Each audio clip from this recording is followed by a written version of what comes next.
So வணக்கம் மக்களே, இன்றைக்கி என்ன வீடியோ பார்க்க போகிறோம் அப்படின்னு சொன்னால், நேற்று ஒரு வீடியோ ஒன்று பார்த்தேன். இன்றைக்கி சமீப காலமாக ஒரு பாப்புலராக ஒரு ஆன்மீக குருவாக வந்து நமக்கு எல்லாத்துக்கும் தெரியக்கூடிய ஒரு இடத்துல இருக்கக்கூடிய ஒரு நபர். ஸோ அவர் வந்து போட்ட ஒரு வீடியோவை நேற்று பார்த்தேன். ஸோ அந்த வீடியோவை தான் இன்றைக்கி நம்ம ஆக்சுவலாக ரிவ்யூ பண்ண போகிறோம். சரிங்களா? ஸோ இதுதான் இன்றைக்கி உண்டான கண்டென்ட்டு. அப்படியே ஒவ்வொன்றா பார்த்துட்டே வருவோங்களா? ஓகே. ஸோ இப்படி தான் உங்கள் வீடியோ ஆரம்பிக்குது. The spiritual secret behind wearing glasses.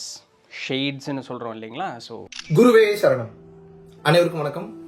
சென்னையில் இருக்கோம் இப்போ நம்ம.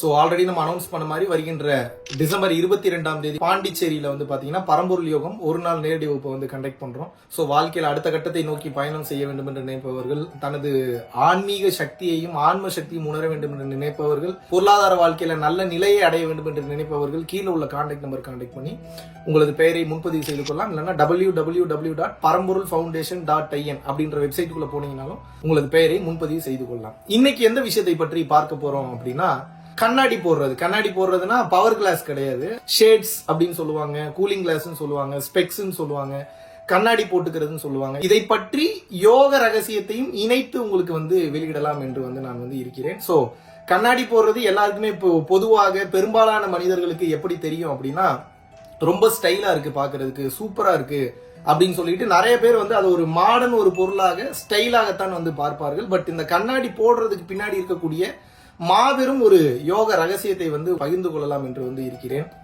பொதுவாகவே மெடிடேஷன் பண்ணும்போது என்ன அப்படின்னு வந்து பாத்தீங்கன்னா, மூலாதாரத்திலிருந்து உஷ்ணமானது எந்த வகையான யோக பயிற்சியை நீங்கள் செய்தாலும் கூட அந்த யோக பயிற்சியின் மூலமாக வரக்கூடிய அந்த உஷ்ணமானது தலையை நோக்கி பயணிக்கும். அதாவது மூலாதாரத்திலிருந்து சகசிராவை நோக்கி, துரியத்தை நோக்கி பயணம் செய்யும். குறிப்பாக இந்த சக்தி மொத்தமும் முழுதுமாக ஏறவில்லை என்றாலும் கூட அந்த எவாபரேட் ஆகி, அந்த உயிர் சக்தி எவாபரேட் ஆகி, அந்த உயிர் சக்தியிலிருந்து வெளிப்படக்கூடிய அந்த அந்த அனல் காற்றானது, அந்த அந்த சுத்த உஷ்ணமானது மேலே பரவும் போது என்ன ஆகுனா தலைக்குள்ளதான் அதிகமாக சுற்றி கொண்டே இருக்கும். ஸோ மெயினா வந்து யோக சாதனம் வந்து பழகுபவர்களுக்காக வந்து இந்த உண்மையான கருத்தை ரொம்ப வெளிப்படையா வந்து நான் வந்து வெளியிடுறேன். அதாவது இது மேல் நோக்கி ஏறும் போது என்ன ஆகும் அப்படின்னு வந்து பாத்தீங்கன்னா, அதனுடைய மொத்த சக்தியும் அதிகமாக தேங்கி இருக்கக்கூடிய இடம் எது அப்படின்னு வந்து கேட்டீங்கன்னா, இந்த கண்கள் தான். 2 கண்கள் தான். இந்த கண் இங்கே நிறுத்துறேன். இப்போ அவர் சொன்னார் பார்த்தீங்களா, அந்த உஷ்ணம் வந்து மேலே போகும் அப்படின்னு சொல்லிட்டு. உண்மைதான், அதில் எந்த விதமான மாற்று கருத்தும் கிடையாது. ஆனால் இதில் வந்து சுத்த சூடு அசுத்த சூடுன்னு 2 இருக்குது. இப்போ நம்ம மாதிரி இருக்கக்கூடியவங்க இந்த யோக பயிற்சி அப்படிங்கிறத தொடங்குறதுக்கு முன்னாடி பார்த்தீங்க அப்படின்னு சொன்னால், நிறைய வகையான உணவு பழக்கம் அப்படிங்கிறது நமக்கு இருக்கும். அதுக்கப்புறம் சரியான தூக்கம் அப்படிங்கிறது நமக்கு இருக்காது. நிறைய வாழ்க்கை வந்து ஒரு சராசரி நிலை அப்படிங்கிறது இல்லாமல் மாறுபாடான ஒரு தன்மையில் தான் இருப்போம். நம்மளுடைய சுற்றுச்சூழல் அப்படிங்கிறது இருக்குது. இன்றைக்கி நிறைய பொல்யூஷன் எல்லாம் ஆகிப்போச்சு பார்த்தீங்களா. சரி, எப்படி பார்த்தாலுமே உடலில் கழிவு அப்படிங்கிறது வந்து அதிகமாக சேர்ந்துருக்கும். இந்த கழிவுகளை வந்து முதல்ல நம்ம வெளியே நீக்கணும். இந்த கழிவுகளை வெளியே நீக்குவதற்கு சித்தர் பெருமக்கள் நிறைய வழிமுறைகள் கொடுத்துருக்காங்க. ஆனால் ஒரு குருவினுடைய துணை இல்லாமல் இதை செய்ய முடியுமான்னு கேட்டால் அங்கே தான் ஒரு சின்ன ப்ராப்ளம் இருக்குது. ஸோ அந்த கழிவை வெளியே நீக்குவதற்கு எளிமையான ஒரு வழி அப்படிங்கிறது இன்றைக்கி பெருவாரியாக இல்லை.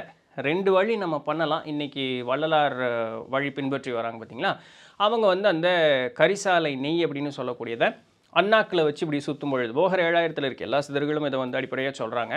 ஸோ அந்த அண்ணாக்கில் வச்சு இப்படி அந்த இது தேய்க்கும் பொழுது தலையில் இருக்கக்கூடிய கபம் முதல்ல வெளியே வரும்.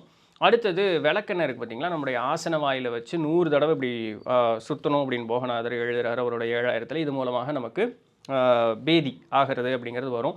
இந்த 2ம் கழியும் பொழுதே உடலில் இருக்கக்கூடிய பெருவாரியான கழிவுகள் அப்படிங்கிறது வெளியே போயிடும் அப்படிங்கிறது விதி.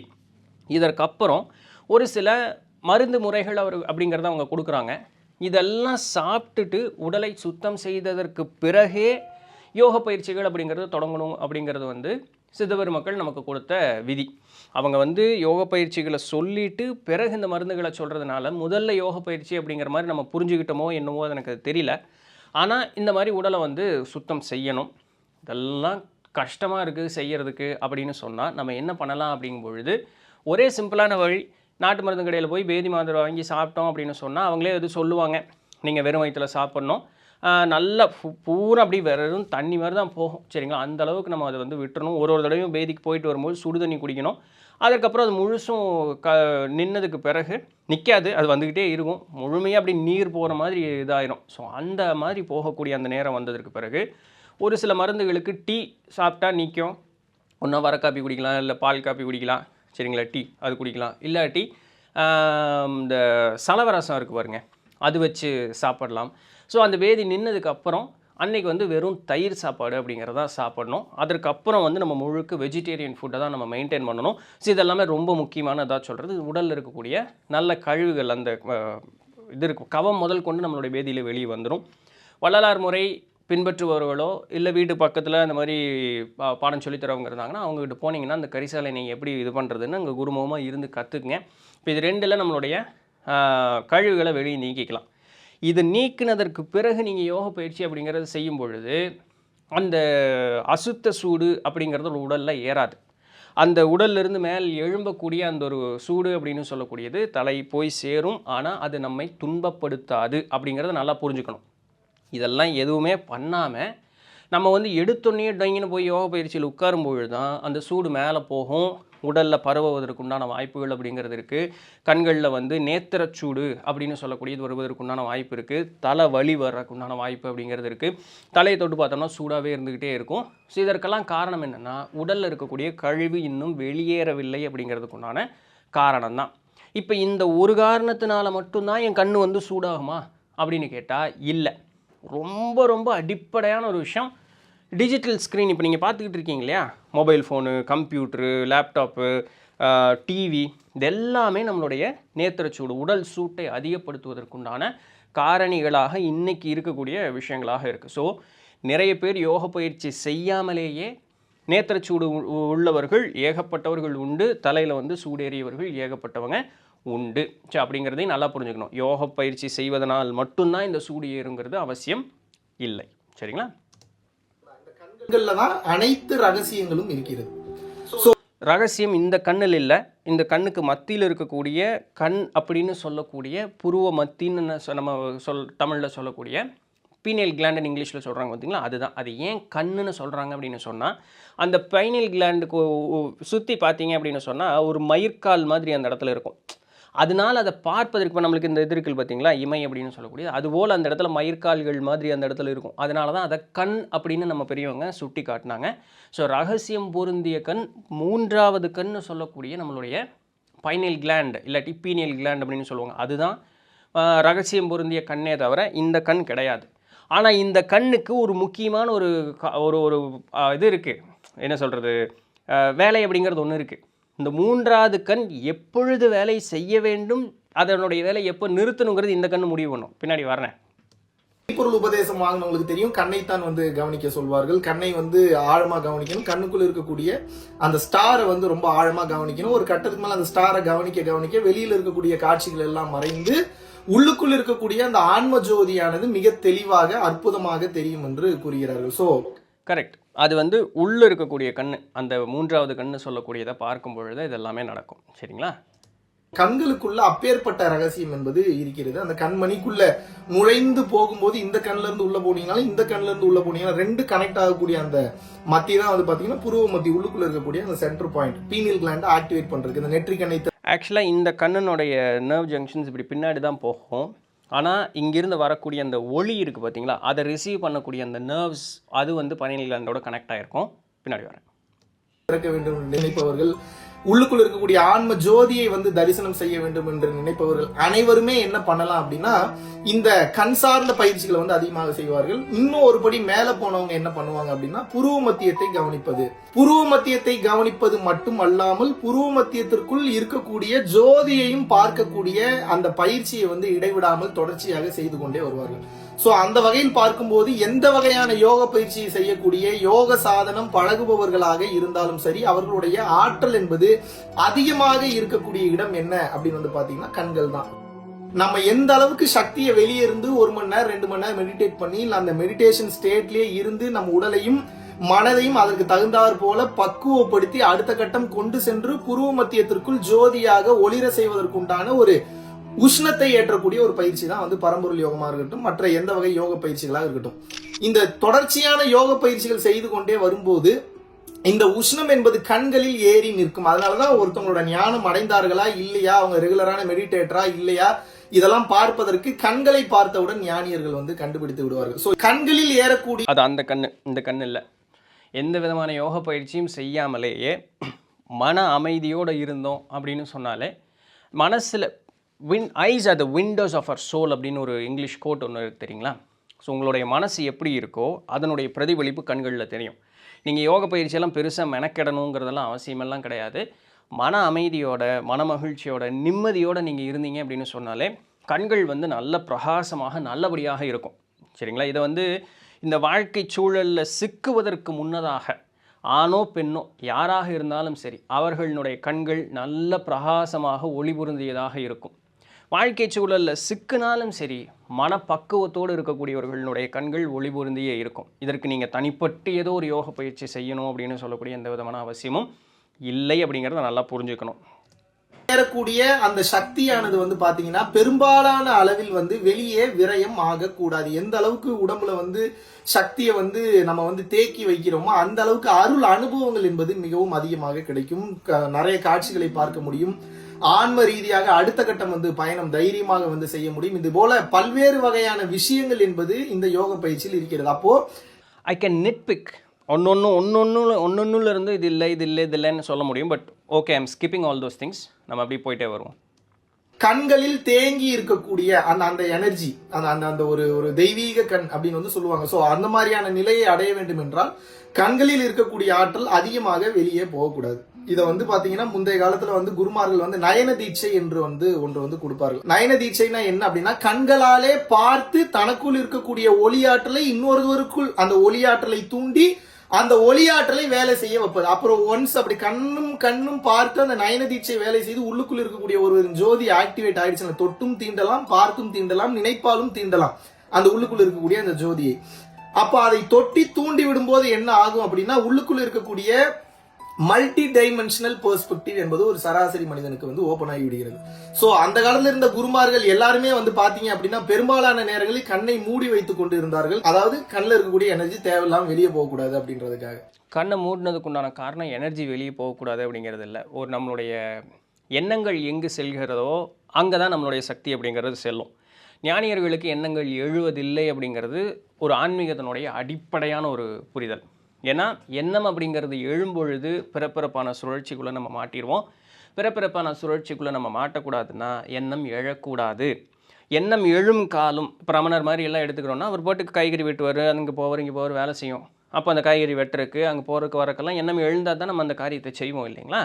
அப்படி எண்ணம் எழுந்தாலும் கூட அந்த எண்ணத்தின் மீதோ இல்லை அந்த எண்ணத்தினால் ஏற்படக்கூடிய அந்த செயலின் மீதோ அவர்களுக்கு பற்று பிடிப்பு அப்படிங்கிறது இருக்காது. இந்த பற்றும் பிடிப்பும் இல்லாத ஒரு காரணத்தினால அவர்களுக்கு எந்த விதமான ஒரு பிறப்பிறப்பான அந்த சுழற்சிக்குள்ளே அவர்கள் சிக்கி இருக்க மாட்டார்கள் அப்படிங்கிறது தான் முக்கியம். ஸோ நீங்கள் கண்ணை திறந்து வச்சுக்கிட்டே இருந்தாலும் சரி சக்தி விரயம் ஆகாது. இப்போ புத்தருடைய ஃபோட்டோவே இருக்குதுன்னு வச்சுக்கோங்களேன். அந்த புத்தர் வந்து உபதேசம் பண்ணுறதுக்கு எல்லா ஞானியர்களுமே உபதேசம் பண்ணுறதுக்கு எல்லா ஊர் மக்களோட சுற்றி இருந்து தான் செஞ்சாங்க. அவர்களுடைய சக்தியெல்லாம் விரயமாயிருக்குமானா ஆயிருக்காது. சரிங்களா? ஏன்னா கண் ஒன்று தான் சென்று பற்றும் அப்படிங்கிறது சைவ சித்தாந்தத்தினுடைய ஒரு கோட்பாடு. அப்போ அந்த சென்று பற்றினாலும் பற்றுவதன் மீது பற்று அப்படிங்கிறது ஏற்படாமல் இருந்ததுன்னா சக்தி விரயம் ஆகாது அப்படிங்கிறத நல்லா புரிஞ்சுக்கணும். கண்ணை திறந்தாலே சக்தி போயிடும் அப்படின்னு சொல்கிறது கிடையாது. ஞானியர்கள் ஏன் கண்ணை மூடி இருந்தார்கள் அப்படிங்கிறதுக்கு ஒரு காரணம் இருக்குது, பின்னாடி சொல்கிறேன்.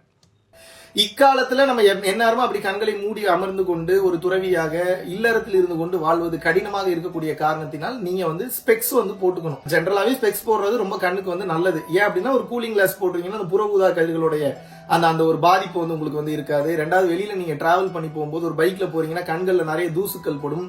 ரெண்டாவது நீங்க கார்ல போறீங்கன்னா கூட வந்து பாத்தீங்கன்னா சில நேரங்களில் உள்ள இருக்கக்கூடிய அந்த ஏசில இருந்து வரக்கூடிய ஒரு சில வகையான அந்த வாயு என்பது கண்களுக்கும் ஒரு சில பாதிப்புகளை வந்து ஏற்படுத்துகிறது. அதனால கண்ணாடி போடுறதுன்றது ஸ்டைலுக்காக ஒரு பக்கம் இருந்தாலும் மிக உயர்ந்த நிலை அடைந்த யோகிகள், நல்ல நிலையில ஞானத்தில் தவழ்ந்தவர்கள், ஞானத்தில் திளைத்தவர்கள் வந்து பாத்தீங்கன்னா கண்ணாடியை வந்து போட்டு கொண்டார்கள். இதுக்கு எனக்கு தெரியல எந்த சிதறுகளோ இல்லை எந்த ஞானியர்களோ கண்ணாடி போட்டு இருந்தாங்க அப்படின்னு எனக்கு தெரியல. பட் எனிவே பெரும் காரணம் என்பது உண்டு. நல்லா கவனிச்சிருந்தீங்கன்னா தெரியும், நமது தமிழகத்துல வந்து பாத்தீங்கன்னா டாக்டர் எம்ஜிஆர் அவர்கள் வந்து பாத்தீங்கன்னா எப்போதுமே கண்ணாடி அணிந்துதான் இருப்பார். அதுக்கப்புறம் வந்து பாத்தீங்கன்னா முத்தமிழறிஞர் டாக்டர் கலைஞர் அவர்கள் வந்து பாத்தீங்கன்னா எப்போதும் வந்து கண்ணாடி தான் வந்து அணிந்திருப்பார். காரணம் என்னன்னா, எம்ஜிஆரோ இல்லை கலைஞரோ வந்து ஞானியா அப்படின்னு கேட்டாலே என்ன பதில் வரும் அப்படிங்கிறது தெரியும்.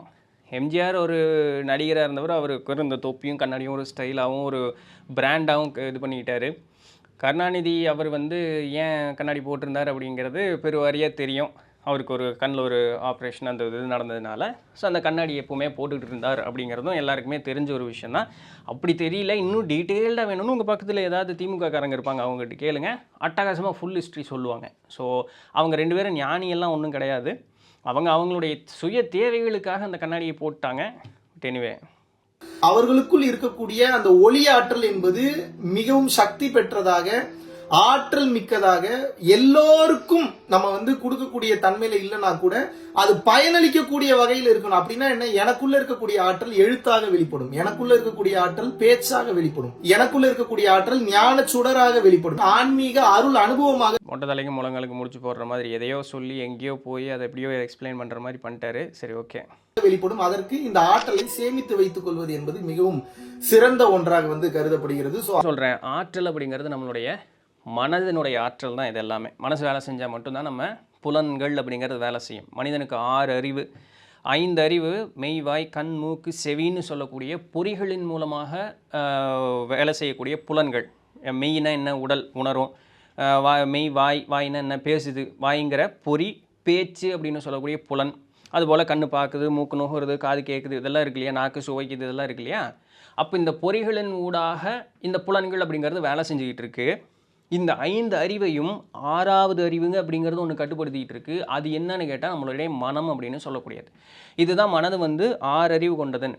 படைக்கப்பட்ட எல்லா உயிர்களுக்கும் அது வந்து ஒரு என்ன சொல்கிறது, இப்போ நம்ம வந்து உயிர் அற்றது அப்படின்னு சொல்கிறோம்ல, அது முதற்கொண்டு உயிர் உள்ளதுன்னு சொல்லக்கூடிய வரைக்கும் எல்லாத்துக்குமே மனமானது அப்படிங்கிறது இருக்குது. ஆனால் அதனுடைய அளவின் விகிதம் வேறு மாதிரி இருக்குது, அவ்வளோதான். மனிதன் இந்த ஒரு செயினில் வந்து ஒரு ஹையர் ஸ்டேஜில் இருக்கான். அதனால தான் இந்த மனமானது அதிகப்படியான ஒரு விசாரிக்கக்கூடிய ஒரு தன்மை கொண்டதாக பரிணமிக்கப்பட்டது தான் மனிதனுடைய அந்த ஒரு நிலை அப்படின்னு சொல்லக்கூடியது. அப்போ இந்த 6வது அறிவான அந்த மனம்தான் மீதி இருக்கக்கூடிய 5 அறிவுகளையும் கட்டுப்படுத்தி வச்சுக்கிட்டு இருக்கு. அப்போ இந்த இடத்துல சக்தின்னு சொல்லக்கூடியது நம்மளுடைய மனது தானே தவிர மித்தபடி வேறு ஒன்றும் இல்லை. அப்போ இந்த புலன்களுக்கு தான் சக்தி இருக்குன்னா போனால் எந்திரிச்சு எல்லா வேலையும் பண்ணிக்கிட்டு இருக்கணும் இல்லையா, பண்ணாது. ஏன், அந்த இடத்துல அந்த உயிர் சக்தியானது, உயிர் சக்தி அப்படிங்கிறது என்னென்னா அந்த உயிர் சக்தியினுடைய ஒரு பரிமாண மாற்றம் தான் மனம் அப்படின்னு சொல்லக்கூடியது. மித்தபடி வேறு ஒன்றும் இல்லை. நம்ம யோகா வாசிஷ்டமில் இது ரொம்ப டீட்டெயில்டாக நிறையா பார்த்துருக்கோம். ஸோ அதனால் டீட்டெயிலாக எக்ஸ்பிளைன் பண்ண விரும்பல. ஸோ அந்த உயிரினுடைய ஒரு பரிணமிக்கப்பட்ட அந்த ஒரு நிலை அப்படின்னு சொல்லக்கூடியதான் மனம் அப்படின்னு சொல்லக்கூடியது. அப்போ இந்த மனதினுடைய சக்தி அந்த உடலை விட்டு போதும், இந்த உடம்பு இதுக்கு மேலே வேலை செய்யாது, நான் அடுத்த உடலை பார்த்து தேடிக்கிறேன் தேவைக்கேற்ற மாதிரின்ட்டு அது வெளியே போயிடுச்சுன்னா இது வெறும் ஜடம் தான். இந்த 5 அறிவு எதற்கும் பயன்படாததாக போய்விடும். அப்போ இந்த மனசை கட்டுப்படுத்து அப்படின்னு ஏன் பெரியவங்க சொல்கிறாங்கன்னா அதுதான் சோர்ஸ். அப்போ இந்த இடத்துல சக்தின்னு சொல்லக்கூடியது அந்த மனம் தானே தவிர மித்தபடி வேறு எதுவும் கிடையாது அப்படிங்கிறத கொஞ்சம் நம்ம நல்லாவே புரிஞ்சு வச்சிருக்கணும். ஸோ அதனால தான் வந்து பார்த்தீங்க அப்படின்னா இந்த கண்ணாடியை அணிந்து கொள்வது என்பது மிகவும் அவசியமான ஒன்றாக இருக்கிறது. இன்னும் உங்களுக்கு சொல்லணும்னா, இப்போ நீங்கள் ஜென்ரலாகவே மெடிடேஷன் முடிச்சோடனே 2 கையும் நல்லா வேகமாக ஆவி பறக்க தேய்ச்சி 2 கண்களையும் இப்படி வைக்க சொல்லுவாங்க. காரணம் என்ன தெரியுமா, பயிற்சி செய்து ஏற்றிய சக்தி மொத்தமும் உங்களது கண்களிலும் தலையிலும் தான் வந்து தேங்கி இருக்கும். உடல் ஃபுல்லாக உஷ்ணம் நீங்கள் ஃபீல் பண்ணால் கூட அதிகமாக தேங்கி நிற்கக்கூடிய அந்த சுத்த உஷ்ணம் தேங்கி இருக்கக்கூடிய இடம் எது அப்படின்னு வந்து கேட்டீங்கன்னா உள்ளுக்குள்ள இருக்கக்கூடிய அந்த ஆன்ம ஜோதியை பிரகாசமாக எரிய வைப்பதற்காக கீழே இருந்து நம்ம மேலே ஏற்றக்கூடிய அந்த சூடுதான். சோ முடிந்த அளவுக்கு வெளியே போகும்போது எந்தெந்த இடத்துலலாம் கை நல்லா வேகமாக தேய்ச்சி இது பண்ணும்போது கை வந்து சில்லுன்னு இருக்கிறதுக்கு உண்டான சான்சஸ் அப்படிங்கிறது நிறைய இருக்குது. கண்ணில் வந்து இந்த இடத்துல எடுத்தோன்னே இது வந்து ஒரு சென்சரி ஒரு ஆர்கன், அதிகமான சென்சிட்டிவான இருக்கக்கூடிய ஒரு ஆர்கனு. இவ்வளோ நேரம் அந்த தியானத்தில் உட்காரும் பொழுது அந்த தலைப்பகுதியில் ஒரு உஷ்ணம் சூடு அப்படிங்கிறது இருக்குமான்னு கேட்டால் இருக்கும். ஸோ அதற்காக இந்த கையை வந்து இப்படி தேய்ச்சி அதுக்கப்புறம் வைப்பாங்க. எடுத்தோன்னே சில்லுன்னு அந்த இடத்துல வைக்கக்கூடாது அப்படிங்கிற ஒரு காரணத்திற்காக. ஏன் அந்த கண்ணை மூடி இது பண்ணுறாங்க அப்படின்னு சொன்னால், அதாவது கை வச்சு அந்த கண்ணை மூடி அந்த கண் மூடின இதுலேயே அந்த அப்படியே கையிலேயே பார்த்து தான் கண்ணை திறக்கணும். இது காலையில் எந்திரிக்கும் பொழுதே சொல்லுவாங்க. ஏன் அப்படின்னு கேட்கும் பொழுது, நம்ம கண் வந்து இவ்வளோ நேரம் மூடி இருக்கோம், வெளியில் இருக்கக்கூடிய அந்த ஒரு ஒளி அப்படிங்கிறது நம்ம மேலே படலை. பட்டுன்னு கண்ணை திறந்தோம் அப்படின்னு சொன்னால் அங்கே இருக்கக்கூடிய நர்வ்ஸ் அப்படிங்கிறது பாதிக்கப்படும், அங்கே இருக்கக்கூடிய அந்த நரம்பு மண்டலம் அப்படிங்கிறது பாதிக்கப்படும். அதனால கண்ணை வந்து இப்படி தேய்ச்சி லேசாக அந்த ஒரு சூடு கொடுத்து அதுக்கு வந்து அந்த சூடு பட்டோன்னே அந்த நரம்பு நாளங்கள் எல்லாமே நல்லபடியாக வேலை செய்ய ஆரம்பிக்கும். ஸோ அந்த சூடோட அந்த கண் அப்படியே மறைச்ச மாதிரியே பொறுமையாக மெதுவாக கண்ணை திறக்கணும். இதெல்லாம் உங்கள் அப்பா அம்மா உங்களுக்கு சொல்லி தந்ததே இல்லையா சின்ன வயசில் இருக்கும்பொழுது? ஏறத்தாழ இந்த 90s கிட்ஸ் 80s கிட்ஸுக்கெல்லாம் இது எனக்கு தெரிஞ்சிருக்கிறதுக்கு உண்டான வாய்ப்பு அப்படிங்கிறது அதிகமாக இருக்குது. 2K கிட்ஸ் பற்றி எனக்கு தெரியல. ஸோ இந்த கண்ணை வந்து இப்படி மெதுவாக அப்படியே கண்ணை திறந்து பார்க்கணும். அதற்கப்புறம் பொறுமையாக அந்த வெளிச்சத்தை வந்து இப்படியே எடுத்துகிட்டு வரணும் அப்படிங்கிறது அடிப்படை. காரணம் என்னென்னா, நம்மளுடைய கண்களில் இருக்கக்கூடிய நரம்பு நாளங்கள் அப்படிங்கிறது பாதிக்கப்படாமல் இருப்பதற்காக அப்படிங்கிறது தான். இப்போது இந்த கண்ணாடி போடுறது மூலமாக நமக்கு ஏதாவது ஒரு பாதிப்பு வருமா அப்படின்னு கேட்டோம்னா, ரொம்ப அடிப்படையாக நீங்கள் நெட்டுக்குள்ளே போங்களேன்.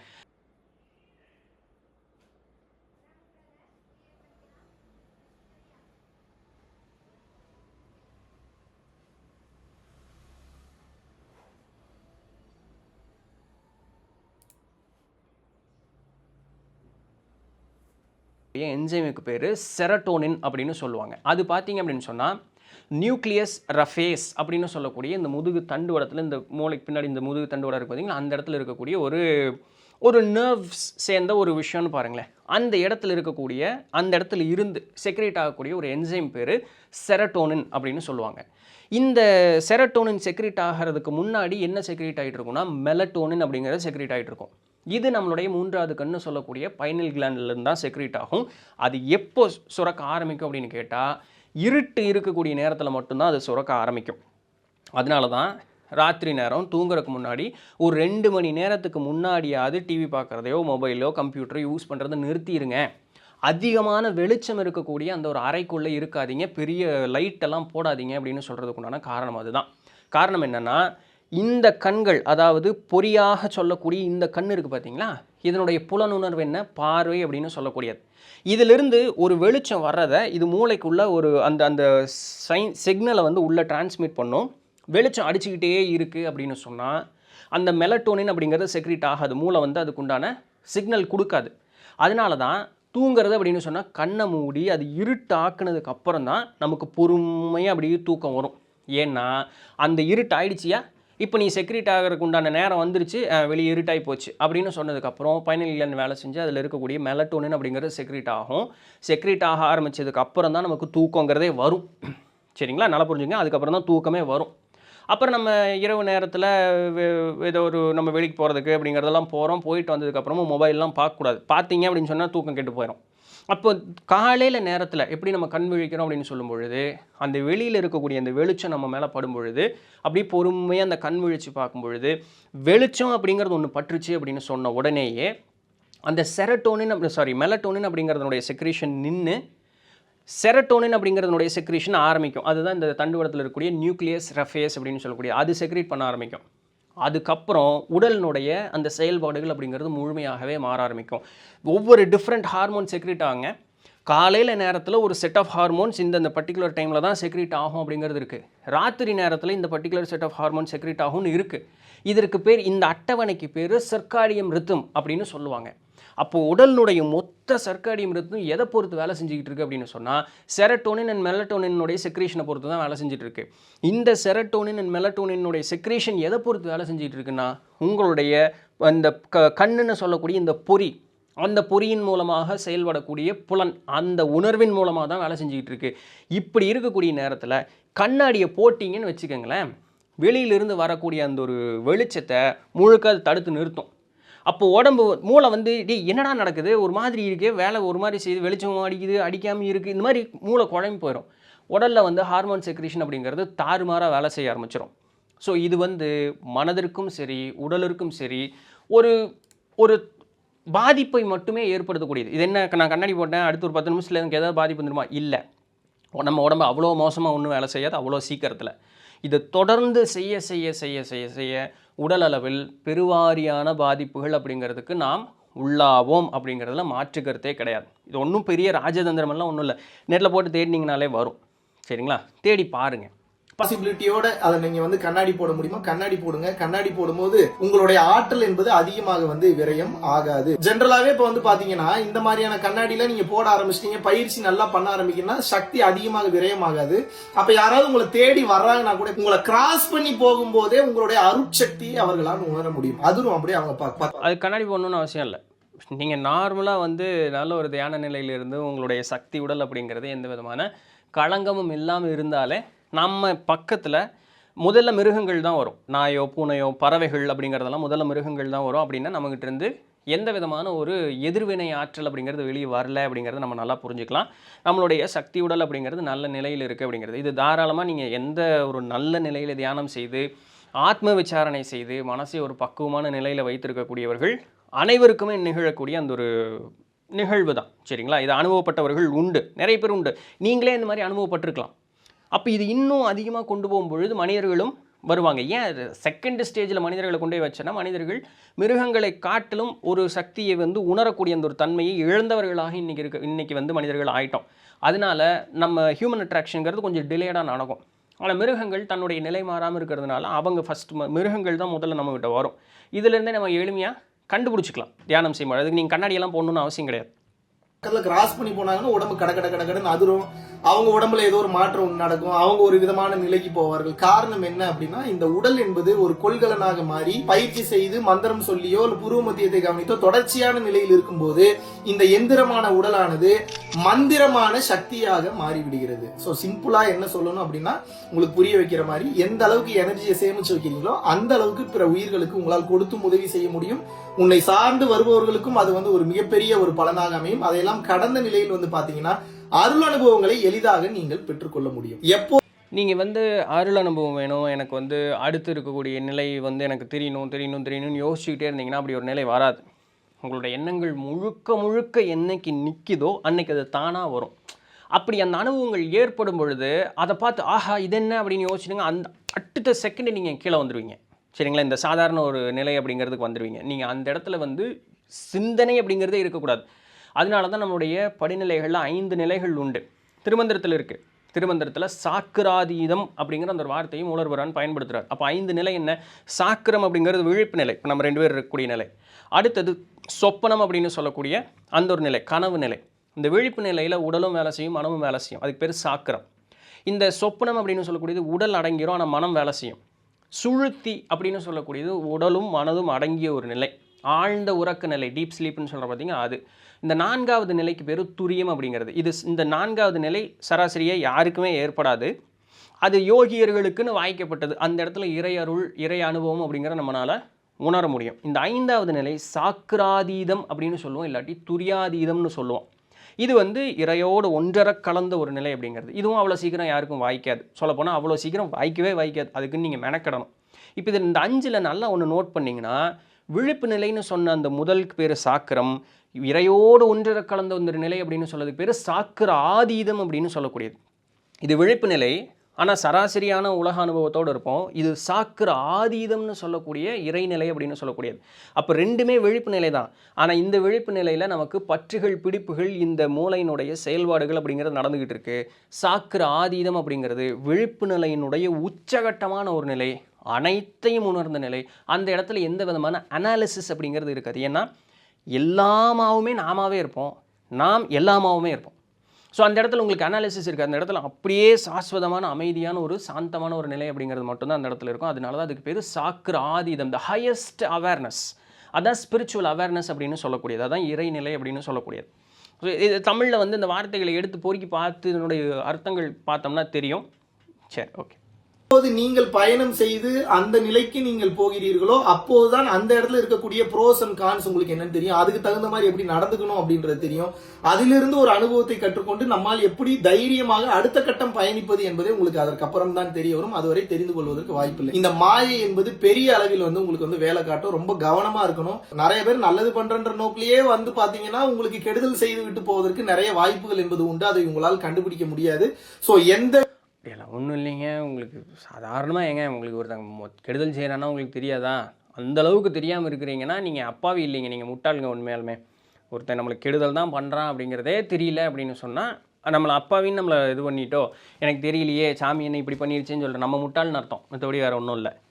எந்தவித டவுட்டும் இல்லாம சொல்லி கொடுத்த பயிற்சியை ரெகுலரா பண்ணிக்கிட்டே வாங்க. அந்த பயிற்சி அடுத்தடுத்த கட்டம் செல்லும் போது இன்று சரி என்று தோன்றியது நாளை தவறுன்னு தோணும். இன்னைக்கு உங்களுக்கு எது தவறுன்னு தோணுதோ நிச்சயமாக நாளை சரி என்று தோன்றும். இது வாய்ப்புண்டு. அனுபவங்கள் மாற மாற அனுபவம் முதிரும் பொழுது தான் அறிவினுடைய முதிர்ச்சி ஞானம்னு சொல்லக்கூடியது. அறிவு இருக்கிற வரைக்கும் அறிவு அப்டேட் ஆகிட்டே இருக்கும். அந்த அப்டேஷனை எண்டாகி அந்த அறிவுன்னு சொல்லக்கூடியது வந்து முதிர்ந்த ஒரு நிலையில் இருக்கும்போது அதுக்கு பேர் ஞானம்னு சொல்லக்கூடியது. அது வரைக்கும் நம்மளோட அறிவு அப்டேட் ஆகிட்டே தான் இருக்கும்.